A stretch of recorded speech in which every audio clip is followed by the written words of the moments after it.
حضرت مرزا مظہر جانے جانا فرماتے ہیں کہ بارش ہوئی تھی تازی دلی میں تازی بارش ہوئی. ایک بابا لکڑی کے جوتے پہنے کھڑا ہوں، اللہ اللہ اللہ، اسی کسے دے کچھ بھی نہیں لگ دے، نہ کوئی ساڈا دردی. بابا مست ہو کے جا رہا، اللہ اللہ کرتا جا رہا. ایک طوائف اپنے کوٹھے سے اتر کے تو سیڑھیوں پہ بیٹھی تھی، ساتھ اس کا یار بھی بیٹھا تھا. بابا اپنی مستی میں جا رہا تو بابا جی کے پیروں سے کچھ مٹی اڑی تو اس عورت کے کپڑوں پہ پڑ گئی. پرواہ ہی نہیں، بزرگ گزر رہے. وہ یار اس کا دوڑا ہوا آیا، اس نے آ کے تھپڑ مارا. کا خیال نہیں سارے اس کے کپڑے آلودہ کر دیے، تو کدھر تیرا دماغ نہیں ٹھیک؟ بابے نے نظر اٹھائی، کہا بیٹے میں نے دیکھا نہیں، چل اللہ تیرا بھلا کرے، تو نے بدلہ لے لیا. بابا جی چپ کر کے وَإِذَا خَاطَبَهُمُ الْجَاهِلُونَ قَالُوا السَّلَامَ، چپ کر کے گزر گئے. ٹھنڈ کا موسم تھا، بارش تازہ ہوئی تھی، حلوائی دودھ کاڑ رہا تھا. اس نے بٹھایا بابا جی کو پھٹے پہ، پیالہ پکڑا، دوڑ کے آگے بڑھا. بزرگ آ گئے، آئیے بیٹھیے. دودھ کا گرم پیالہ شکر ڈال کے دیا. بابا جی نے دودھ پیا، پھر نظر جھکی، پھر رنگ بدلا. کہنے لگے مالک تو کتنا بے نیاز ہے، کہیں تھپڑ مرواتا ہے، کہیں دودھ پلاتا ہے. تیری بے نیازی ہے نا، ادھر تھپڑ مروایا، یہاں دودھ پلایا، تو ہی جانتا ہے تیرے رنگ کیا ہے. ابھی بابا وہیں بیٹھا تھا، دوڑے آئے پیچھے سے لوگ، شور ہوا. بابے کو دبوچ کے وہاں لے گئے جہاں اس نوجوان نے تھپڑ مارا تھا. کہا تو اللہ کا بندہ ہے، اللہ کے بندے بد دعا تو نہیں دیتے. ہوا کیا؟ کہا تو نے بد دعا دی ہے؟ کہا نہیں دی، بات بتاؤ. کہنے لگے اس نے تجھے تھپڑ مارا ہے، چھت پہ چڑھا ہے، پیر پھسلا ہے، گردن کے بل گرا ہے، منکا ٹوٹ گیا، مر گیا ہے، تو نے بد دعا دی ہے. بابا جی کہنے لگے یار میں نے تو دوسرا لفظ بھی نہیں کہا، بھلا ہو کہہ کے گزرا ہوں، میں نے نہیں بد دعا دی. کہا تو نے دی ہے تبھی تو مر گیا. کہا نہیں دی. کہا بابا تو بزرگ آدمی ہے، سچ بول. تو بابا جی کہنے لگے سچ سنو. پھر میں آ رہا تھا، میرے پیروں سے مٹی اڑی، اس کے یار کے کپڑوں پہ پڑی، اسے برا لگا، اس نے مجھے مارا. جب اس نے مجھے مارا تو میں کوئی لاوارث تو نہیں تھا، جب اس نے مجھے مارا تو میں کوئی لاوارث تو نہیں تھا. مجھے دشمنوں نہ چھیڑو، میرا ہے کوئی جہاں میں ابھی پکار لوں گا، نہیں دور ہے مدینہ. اس نے مجھے مارا تو میں کوئی لاوارث تھا کہ میرا بدلہ کوئی نہ لیتا. اس نے مجھے مارا ہے تو میرے یار کو برا لگا تو اس نے اسے مار دیا ہے، میری تو غلطی کوئی نہیں. یاروں کا جھگڑا ہے، یہ تو دوستوں کا جھگڑا ہے، یہ تو یاروں کا جھگڑا ہے، کوئی غلطی نہیں میری، کوئی غلطی نہیں. خش جنہ قدر نہیں میرا، اے میرے صاحب نو وڈیاں، میں تے گلیاں دا روڑا کوڑا، میں گلیاں دا روڑا کوڑا. مینوں محل چڑھایا ہے سائیاں، مینوں محل چڑھایا ہے سائیاں. فرمایا اس نے مجھے لاوارث سمجھا تھا کہ تھپڑ مار کے گزر جائے، میرا کوئی پوچھے گا ہی نہیں. میرے رسول پاک علیہ السلام کے بارے میں رب فرماتے ہیں ابھی میں تو تیرے ہوتے ہوئے کافر کو سزا نہیں دیتا کہ تو موجود ہے. یاد رکھیں حضرت فضیل بن عیاض فرماتے ہیں ایک جوان تھا، مسجد میں آیا، لوگوں سے کہنے لگا روٹی کھلاؤ. کسی نے توجہ نہ کی. اس نے کہا میں رب بتانے والا ہوں، میری طرف دیکھو تو صحیح. کسی شخص نے خیال ہی نہ کیا. پھر اس نے کہا یار تھوڑا سوچو. نمازیوں سے کہا، اہل علاقہ سے کہا، انہوں نے کہا تیری طرح کے بڑے درویش دیکھے. مسجد کے محراب میں وہ رب کریم کا بندہ انتقال کر گیا. جب فوت ہو گیا نا، لوگوں کا مزاج ہے بیمار کو دوائی نہیں دیتے، جنازے پہ وقت پہ پہنچ جاتے. جب کوئی گر رہا ہوتا ہے تو سہارا کوئی نہیں دیتا، جب کوئی گر جاتا ہے، ٹانگ ٹوٹ جاتی ہے تو تیمارداری کو زمانہ پہنچ جاتا ہے. اور بزرگ وہ نوجوان اللہ کا نیک بندہ مسجد کے محراب میں فوت ہو گیا. حضرت فضیل ابن عیاض کہتے ہیں امام صاحب نے اعلان کیا چندہ دو، کوئی لاوارث فوت ہو گیا، کفن دینا. چندہ کٹھا ہوا، کفن خریدا، جنازہ پڑا. عشاء کے بعد دفن کر کے آئے. فجر کی نماز کے لیے جب امام اور مؤذن مسجد میں آئے تو چیخیں مارنے لگے، تڑپنے لگے. دور تک آوازیں پھیل گئی، دنیا دوڑی آئی. کیا ہوا؟ کہنے لگے وہ جو تم نے کفن پہنایا تھا وہ یہاں پڑا ہوا ہے، اور دیکھو کفن پہ تحریر لکھی ہے. تحریر کیا ہے؟ عرش کے مالک نے فرمایا میرے دوست نے روٹی مانگی، تم نے دی نہیں. اس نے تمہیں میرے قریب کرنے کے لیے اپنی طرف توجہ کرائی، تم نے کی نہیں. اور میرا یار تمہارے کفن کا محتاج تھا، سنبھال کے رکھو اپنا کفن، میں نے اسے جنت کا لباس عطا فرما دیا. سنبھال کے رکھو، یہ کوئی لاوارثوں کا ٹولہ ہے؟ یاد رکھیں جو وارث والے ہیں ان کا رنگ اور ہے، جو ماننے والے ہیں ان کا مزاج اور اپنی زندگی لوارثوں کی طرح نہیں گزارے، تھوڑا سا ادھر گیا تھا تو پھر تھوڑا سا ادھر گیا تھا تو تھوڑا سا، یہ کیا بات ہوئی، یہ کیا بات ہوئی؟ اپنے آپ کو، اپنی نسبت کو، اپنے عقیدے کو مضبوط رکھیں۔ 1 انچ کے لیے اعلیٰ حضرت فاضل بریلوی رحمت اللہ علیہ کے مکان کی دیوار گر گئی، ایک کونا مکان کا، آپ جانتے ہیں پرانی دیواریں چھوٹی ہوتی تھی اور بارشوں میں اکثر گھروں کی دیواریں گری ہوئی ہوتی تھی، ایک سائیڈ کی دیوار گر گئی تو اس کونے میں ہندوؤں کا گھر تھا۔ اب مستری صاحب رات کو آئے، ان سے بات ہوئی تو کہنے لگے سویرے کام شروع کروں گا۔ کہا 1-2 صاحب نے کہ ہندوؤں کا گھر ساتھ ہے اور وہ دشمن بھی بڑے زیادہ ہیں، تو رات کو ہی ہو جائے۔ کہنے لگا جی نہیں، میری مجبوری ہے، مزدور کہاں سے لاؤں گا، بڑے معاملات ہیں، سویرے شروع ہو۔ اب رات کو مولانا ظفر الدین بہاری علیہ رحمہ کہتے ہیں بچے مدرسے کے، باقی سارے لوگ، سب کو جمع کیا گیا، چونکہ اس طرف سے تھوڑا خطرہ تھا ہندوؤں کی جانب سے۔ کہا جناب یہ بڑے دشمن ہیں اسلام کے، تو اس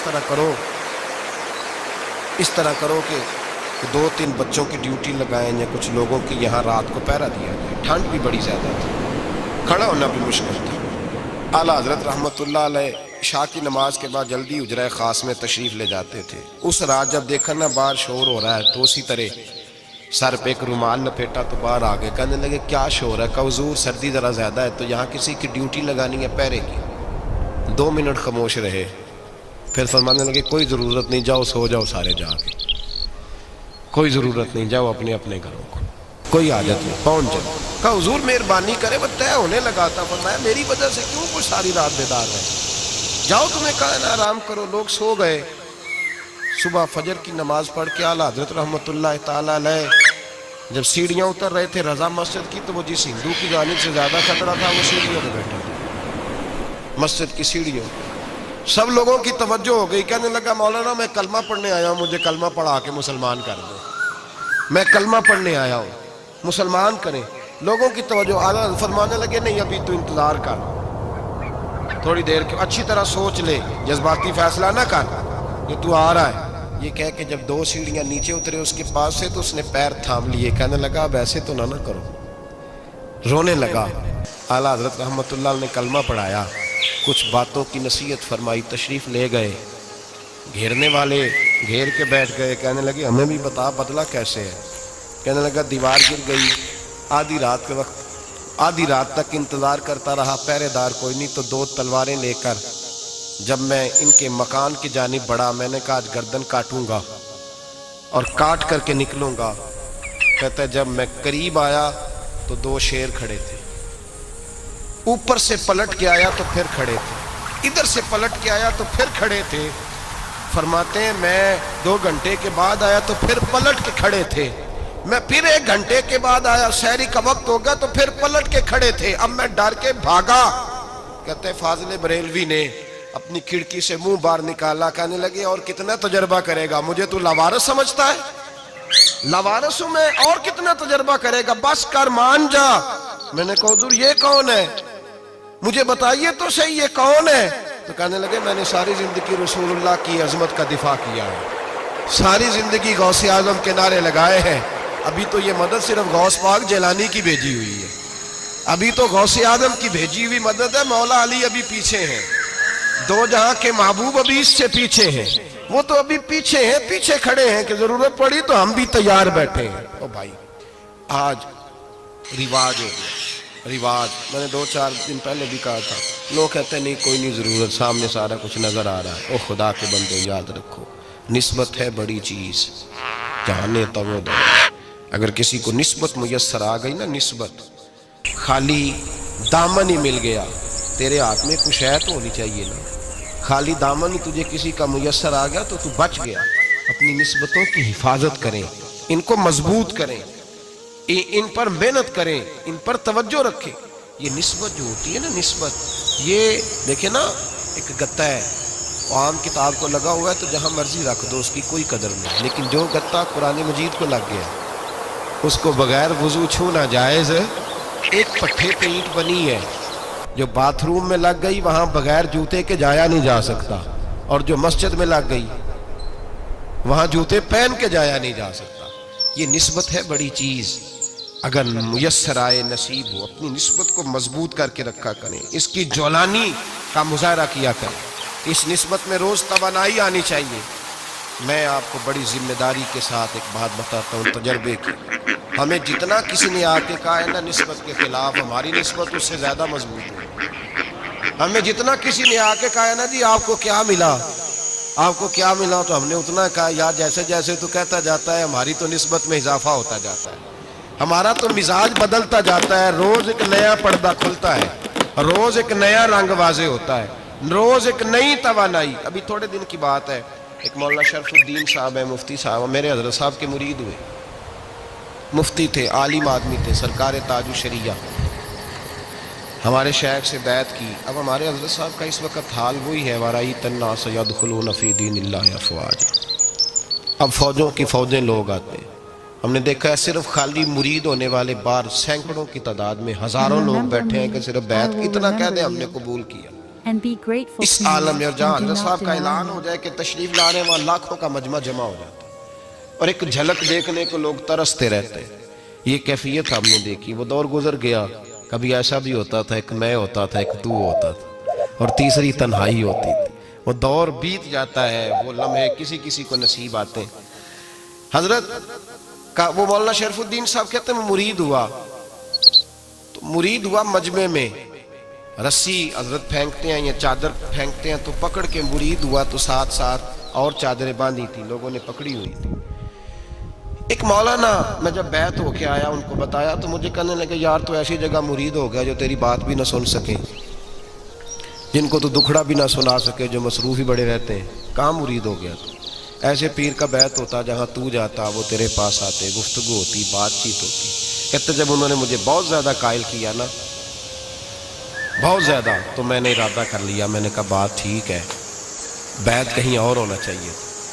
کہتے میں عشاء کے بعد سویا تو حضرت صاحب مجھے خواب میں ملے, خواب میں, اور فرمانے لگے مولانا جب آپ مرید ہوئے تھے تو آپ اس جانب بیٹھے تھے, اس کونے میں آپ تھے, اتنے لوگ آپ سے پہلے تھے, اس حال میں آپ مرید ہوئے تھے, اور جہاں تک بات چیت کرنے کی بات ہے تو آپ نے جو دل میں سوچا تھا وہ میں نے آ کے آپ کو بتا دیا ہے. پھر بھی بڑی ضرورت ہو تو میرے صاحبزادے کا نمبر لے لیں اور فون کر لیا کریں, بات ہو جایا کرے. کہتے ہیں یہ ابھی بات ہو ہی رہی تھی کہ میرے دروازے پہ دستک ہوئی تو میری آنکھ کھل گئی. میری آنکھ کھلی تو میں پریشان ہوں کہ نمبر تو ملا نہیں. ایک انجینئر صاحب میرے محلے میں رہتے تھے, فرماتے ہیں وہ شام کو میرے پاس آئے اور کہنے لگے مولانا سنا ہے آپ حضرت مفتی اختر رضا صاحب سے مرید ہو گئے. میں نے کہا ہاں. تو کہنے لگے میں ان کے مدرسے میں کام کر کے آئے ہوں, میرے پاس ان کے بیٹے کا نمبر ہے, چاہیے آپ کو؟ نمبر ہے چاہیے. کہتے ہیں نمبر مجھے وہ شام کو گھر آ کے دے گئے. اب جب میں آستانہ نور پہ بریلی شریف ملنے کے لیے حاضر ہوا تو میرے دل میں خیال آیا, جب میں اندر گیا نا تو میرے دل میں خیال آیا حضور خواب جو آئی تھی اتنی بھی جلدی کیا ہے, ذرا ٹھہر جائیے, آپ ملے جو تھے تو صاحب نمبر بھی دے ہی جاتے. میرے دل میں خیال آیا تو السلام علیکم کے بعد حضرت کہنے لگے مولانا مجھے تو جلدی کوئی نہیں تھی, آپ کے دروازے پہ دستک ہو گئی تھی. مجھے تو کوئی جلدی نہیں تھی, آپ کا دروازہ بجنے لگا تھا, مجھے تو جلدی کوئی نہیں تھی لوٹنے کی. ہر مشکل دی کنجی یارو ہاتھ مرداں دے آئی, اور مرد نظر کرے جس ویلے مشکل رہے نہ کائی. بس لوگوں یہ یاد رکھو اور اس پہ عمل کرو, اپنی نسبتوں کو مضبوط کرے. ہمارا تو جیسے دن کا اجالا چمکتا ہے نا, چمکتا ہے دل کا اجالا, جیسے نیا دن چڑھتا ہے ہمارے لیے تو ایک نئی روشنی لے کے آتا ہے. اپنے آپ کو بیدار رکھیں. سورج اگر باہر پورا نکل آئے نا تو جو آدمی آنکھیں زور سے بند کر لے اسے کوئی شے نظر نہیں آتی. پورا سورج نکلا ہوا بھی, سورج اسے نظر آئے گا جس کی اپنی آنکھیں بھی کھلی ہوں گی. تو آنکھیں نہیں کھول رہے, تو آنکھیں نہیں کھول رہے, آنکھیں, یہ شکوہ آنکھیں نہ کھولنے کا ہے. آنکھیں نہیں کھول رہے تو سورج کیسے نظر آئے گا؟ بات ذرا سخت ہے پر چلو آپ میرے عزیز ہیں, کر جاتا ہوں. ملا رومی رحمت اللہ تعالیٰ علیہ فرماتے مجھ سے ایک شخص نے کہا کہ نبی پاک صلی اللہ تعالیٰ علیہ وسلم اگر سراجم منیرہ ہے تو نظر کیوں نہیں آتے؟ تو میں نے کہا الو اگر آنکھیں بند کر لے تو اسے کوئی شے نظر نہیں آتی. آنکھیں بند کر لے تو اسے کوئی شے نظر, تو آنکھیں تو کھولنا, آنکھیں کھول. یہاں میں اپنے کمرے میں یوں پردہ آگے کر کے لائٹ بند کر کے باہر شور مچاؤں, سورج کوئی نہیں, سورج کوئی نہیں, تو مجھے کوئی بندہ کہے گا پاگل ہے, اس طرح کر, باہر نکل. ادھر آ تجھے دکھاؤں سورج ہے کہ نہیں، تیری تو اپنی آنکھیں بند ہے۔ اقبال کہتے ہیں دل بینا بھی کر خدا سے طلب، آنکھ کا نور دل کا نور نہیں، اندر کی آنکھیں کھول، اندر اتنا اندھیرا ہے تو باہر کیسے نظر آئے گا؟ لوگ آنکھ ہی نہیں کھولتے، دائیں بائیں دیکھتے رہتے ہیں۔ نسبت کو مضبوط کریں۔ رب تو فرماتا ہے حبیب تو موجود ہے تو میں کافر کو بھی عذاب نہیں دیتا۔ اب یہاں خالص نسبت کا بیان ہے، خالص، یہ نہیں فرمایا کہ حبیب ان کے عمل اچھے ہیں تو میں عذاب نہیں دیتا، یہ نہیں فرمایا کہ حبیب یہاں خانہ کعبہ ہے تو میں عذاب نہیں دیتا، نسبت کی بات فرمائی، نسبت کی۔ یہ نہیں فرمایا کہ حبیب یہاں روز طواف ہوتا ہے تو عذاب نہیں دیتا، یہاں تلاوت ہوتی ہے تو فرمایا حبیب تو ہے اس لیے میں انہیں عذاب۔ مدینے میں کبھی زلزلہ نہیں آیا، پتہ ہے آپ کو؟ اس لیے نہیں آیا کہ وہاں میرے مصطفیٰ کا گنبد خضرا ہے۔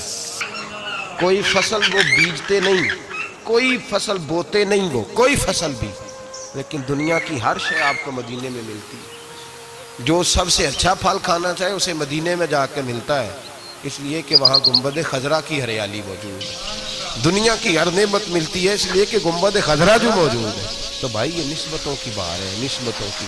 پرانی امتوں میں جب کوئی گناہ کرتا تھا تو دروازے پہ لکھا ہوتا تھا سویرے، میرے حبیب نے دعا فرمائی مولا یہ میرے ہیں انہیں رسوا نہ کرنا، اے اللہ میرے ہیں انہیں رسوا نہ کرنا۔ تو میرے بھائی سن لو اور یاد رکھ لو، لاکھوں پاپ بھی لوگ کر کے آئیں، سویرے منہ دھو کے نکل آئیں تو عرش کا مالک رسوا نہیں کرتا، بلکہ کہتا ہے تو میرے دامن میں چھپ جا، اندر جا کے جہاں گناہ کیا ہے وہاں جا کے دل سے سچی توبہ کر لے، میں قیامت میں بھی کسی کو نہیں بتاؤں گا کہ تو نے گناہ کیا۔ تو برکت کس کی ہے؟ رسول پاک۔ یہ برکت کس کی ہے؟ حبیب دو عالم کی صلی اللہ۔ غلامی کا رشتہ مضبوط کریں، غلامی کا، وارث والے بنے، لوارث نہ بنے۔ لوارثوں جیسی زندگی نہ گزارے، جہاں مرضی چلے گئے، جہاں مرضی چھٹیاں کار ہے، جتنے مرضی ٹائم بتا ہے، جو مرضی طبیعت میں آیا کرتے پھر، پتہ ہی کوئی نہیں، حال ہی کوئی نہیں، یہ کوئی کیفیت نہیں ہے کوئی بھی۔ مجھے ایک صاحب کہنے لگے کہ ایک پیر بھائی پوچھ رہا تھا حضرت صاحب کا حال کیا ہے، میں نے آج کے بعد اس نے تجھ سے پوچھا تو بالکل نہ بتانا۔ وہ کیسا بیٹا ہے، وہ کیسا بیٹا ہے جو پڑوسیوں سے دائیں بائیں لوگوں سے حال پوچھتا ہے، اسے پتہ ہی نہیں، اسے خبر ہی نہیں، اسے تو لمحے لمحے کی خبر ہونی چاہیے، اسے تو منٹ کا پتہ ہونا چاہیے تھا۔ وہ اس نے کس طرح کی نسبت رکھی ہوئی ہے جس کو ہم سایوں سے پوچھنے پڑتا ہے ذرا پتہ کر کے بتانا حال کیا ہے۔ تو کدھر تھا بھائی، اتنی دیر ہو گئی، تو نے حال بھی کسی اور سے پتہ کرانا ہے؟ میں نے کہا اس کو کہنا آج کے بعد حال پوچھنا ہوا تو خط لکھے، میں بھی جواب لکھ دوں گا، بات ختم ہو گئی۔ جب دور دور جو رہنا ہے تو ٹھیک ہے، پھر اس طرح نہ تو خدا ہے نہ میرا عشق فرشتوں جیسا، دونوں انسان ہے تو پھر کیوں اتنے حجابوں میں ملے؟ اور اس نے کہا تھا اب کہ ہم بچھڑے تو شاید کبھی خوابوں میں ملے، جیسے سوکھے ہوئے پھول کتابوں میں ملے۔ ایسا کام نہ کریں کہ وہ انداز ہی بدل جائے، اپنے آپ کو، اپنی نسبتوں کو مضبوط کریں۔ اللہ تبارک و تعالیٰ سے دعا اور التجا ہے کہ اللہ کریم ہمیں نسبتوں کی مضبوطی عطا فرمائے، اور اللہ تبارک و تعالیٰ ہمیں یہ توفیق دے کہ ہم سمجھ جائیں اس بات کو کہ اصل بات ہے کیا، اور اصل کی مضبوطی کتنی ضروری ہے، اصل تک پہنچنا کتنا ضروری ہے۔ اور یہ بھی یاد رکھیں، اماں جب ناراض ہوتی ہے نا، جب اماں ناراض ہوتی ہے تو کہتی ہے بس نکل جاتا، فٹافٹ نکل جاتا، دوڑ جا، کوئی تعلق نہیں۔ ابا بھی کہتا ہے آج آیا تو ٹانگیں توڑ دوں گا، حال ہی کوئی نہیں۔ اور وہی بیٹا جا کے 2 منٹ پیروں میں بیٹھتا ہے، کہتا ہے اماں تجھے پتہ ہی نہیں میں کتنی ٹینشن میں تھا۔ تو وہی اماں باہر نکل کے پہلے بڑھ کے مار رہی ہوتی ہے حد کر دوں گی، پھر وہی اماں کہتی ہے بڑا پریشان ہے بیچارہ۔ یہ کیفیت ہے، اپنے آپ کو صحیح کریں، اپنی نسبتوں کو مضبوط کریں، احکامات پہ عمل کریں، محبوب کی غلامی تگڑی کریں۔ یہ جو سستیاں ہیں، کوتاہیاں ہیں، ان کو دور کریں۔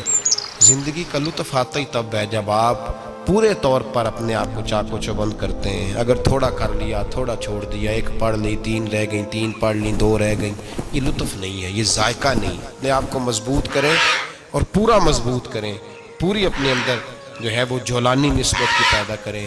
بس یہ دعا کریں اللہ جب تک زندہ رکھے غلامی میں رکھے، اور مارے تو غلاموں جیسی موت عطا فرمائے۔